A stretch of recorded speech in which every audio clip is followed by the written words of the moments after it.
अभिषेक, इस पूरे मामले पर लगातार हमें जानकारी दे रहे हैं, प्रयागराज से लाइव हमारे साथ जुड़े। अभिषेक, इस पूरे मामले की जांच पड़ताल लगातार जारी और कहीं ना कहीं इस पूरे मामले से अब साजिश की बू भी आने लगी है। शुरुआती जांच में क्या कुछ पता लग पाया है?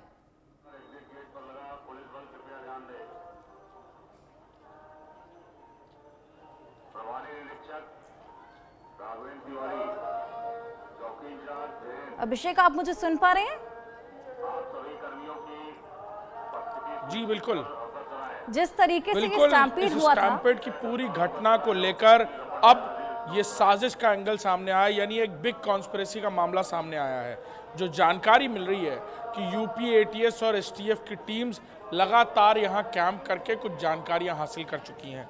जानकारियाँ ये कि जिस दिन यानी 29 तारीख को मौनी अमावस्या को जब ये स्टैम्पीड की घटना हुई, उस वक्त कुछ संदिग्ध लोग सीसीटीवी फुटेज में देखे गए।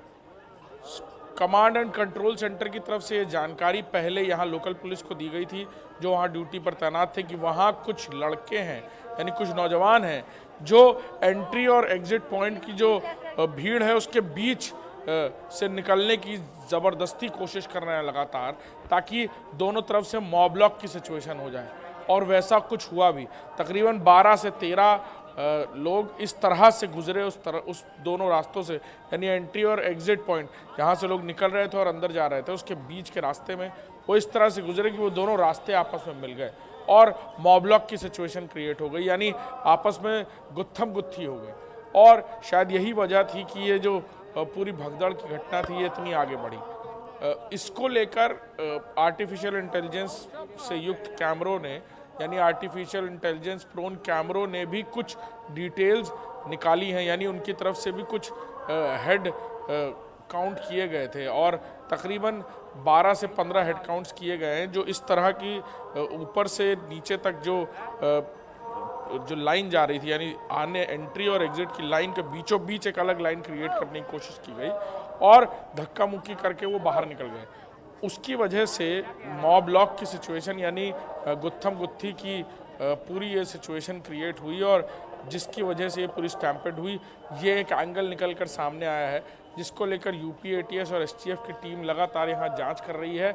उन फोटोग्राफ्स को डिटेल्स निकाली जा रही है, उन फोटोग्राफ्स से जुड़ी हुई कौन लड़के थे, वो कहाँ से आए थे। अनाउंसमेंट करके भी जानकारियाँ उस वक्त भी की गई थी कि कुछ लोग हैं सफ़ेद टोपी पहने हुए हैं, उनको जाने मत दें। कई बार इस तरह की बातें अब भी हो रही हैं यहाँ पर, यानी अगर कोई देख रहा है कि कोई जत्था है नौजवानों का, वो एक तरफ से बढ़ता जा रहा है, तो यहाँ पर अनाउंसमेंट हो रही, क्योंकि एहतियात अब बरती जा रही है।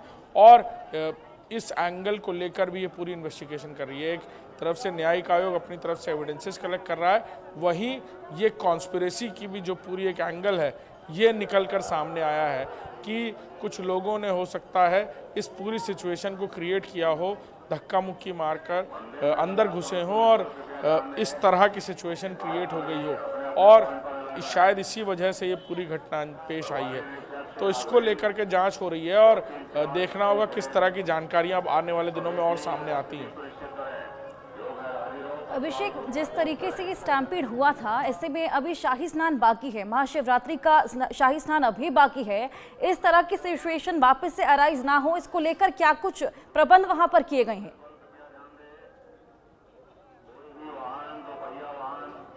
देखिए, इस घटना के बाद से कल जो अमृत स्नान था उसको लेकर भी हम आपको जानकारी दें कि सुबह 3 बजे से खुद मुख्यमंत्री वॉर रूम में मौजूद थे।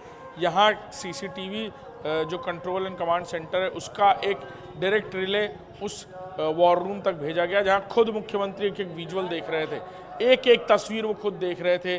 अधिकारियों को भी ऊपर से कमांड कर रहे थे, एरियल व्यू, ग्राउंड विजुअल, सारे एक एक चीज़ें उनको तक पहुँच रही थी।